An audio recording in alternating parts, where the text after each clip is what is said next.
sorry, a comment in the chat of the game we're currently looking at, and there's also been a couple in the other games with people just asking what's happening. So for those of us who, for those who sort of just joined us, maybe you want to explain what we're doing, just a little recap, and give them the link again. Yeah, absolutely. No, this is a good point, a good idea. We're having a 10-board Simul between Anish Giri and 10 members of Chess.com who all joined a bidding procedure, and they had to start with $100. And lots of them, actually all of them, they offered more than $100 to be able to play in this Simul, and the total amount we made with that was more than $3,000. Chess.com will add another 1,000, and we were reaching over $4,000. And this is all going to Nepal to help rebuild the country and to get the supplies they need. We hope you would like to join this effort. You can donate $10.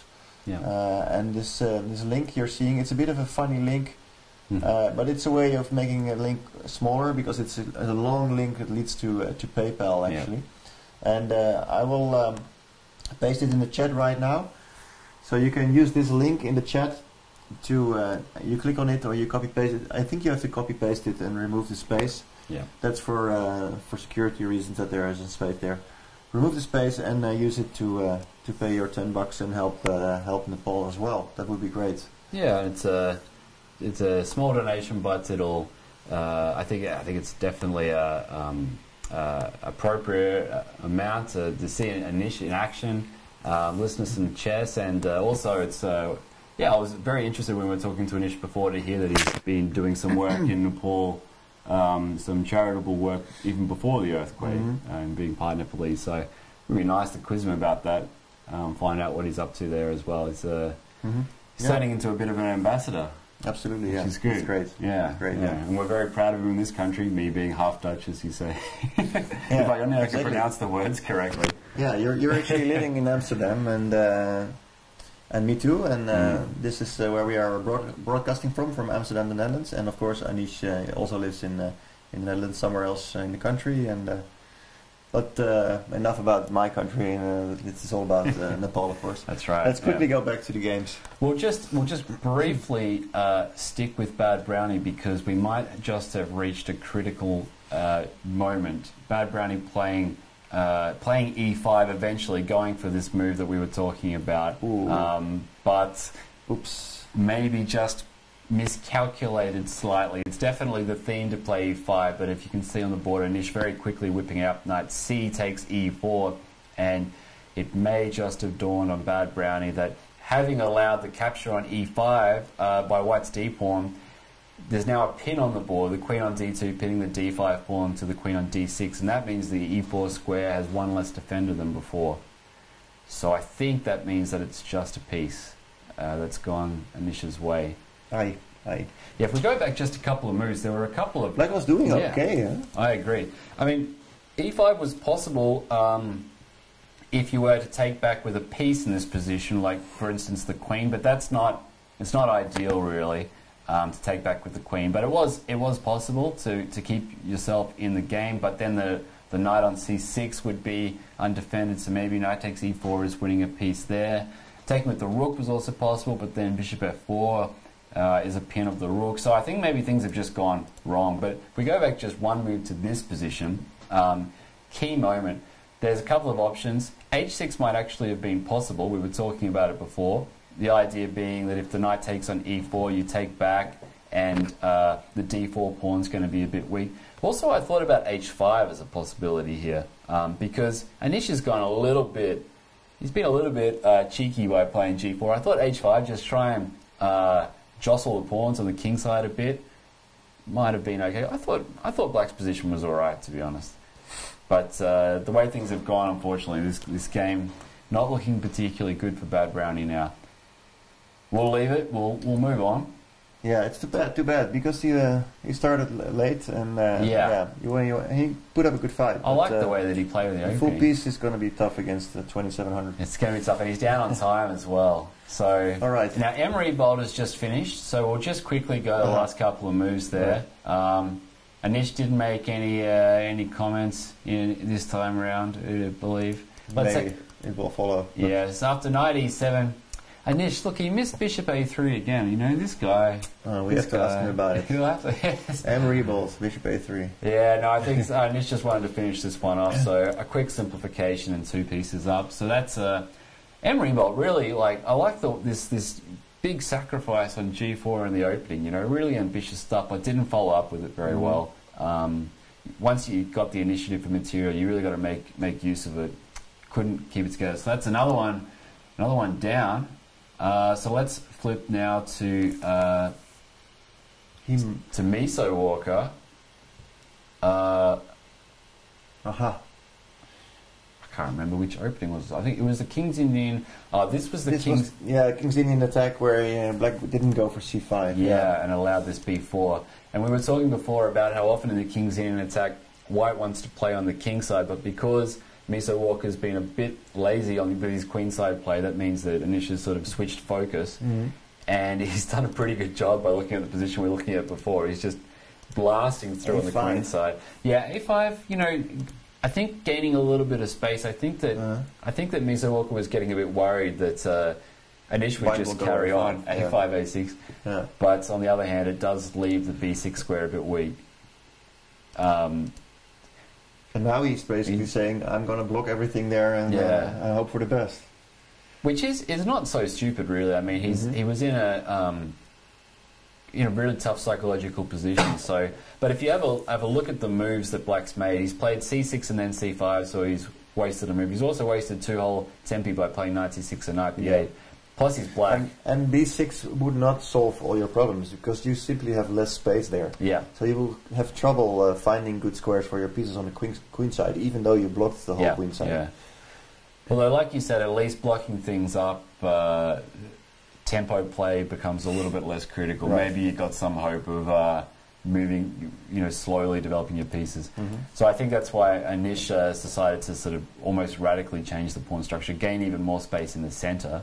And then with just a couple of moves on, now this d6 outpost looks incredibly juicy, but he hasn't even gone for it yet. He's holding off. I was a bit surprised that he didn't take it up.